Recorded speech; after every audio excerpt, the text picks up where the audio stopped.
السلام علیکم ورحمۃ اللہ وبرکاتہ۔ معزز ناظرین کرام، آج کی ویڈیو میں یہ بیان کیا جا رہا ہے کہ قربانی کے فقط 3 دن ہوتے ہیں۔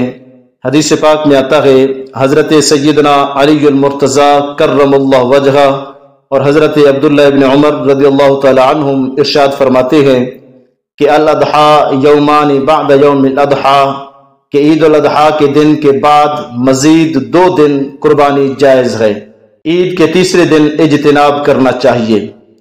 دیکھیں، بظاہر تو یہ صحابہ کرام علیہم الرضوان کا ارشاد گرامی نظر آ رہا ہے، جبکہ حقیقت میں یہ حدیث رسول ہے، اس لیے کہ ایسے امور اور معاملات اپنی رائے اور سوچ سے بیان نہیں کیے جا سکتے۔ لہذا اس حدیث پاک سے یہ بات ثابت ہوئی کہ قربانی کا جانور قربانی کی نیت سے صرف 3 دن ذبح کر سکتے ہیں، ایک یوم النحر یعنی 10 ذو الحج، 11 ذو الحج اور 12 ذو الحج، اور باقی رہا چوتھے دن یعنی 13 ذو الحج کے دن قربانی کا مسئلہ، تو سنیے کہ جن روایات سے چوتھے دن قربانی کا جواز ثابت کیا جاتا ہے، محدثین نے انہیں باعتبار سند کے ضعیف قرار دیا ہے۔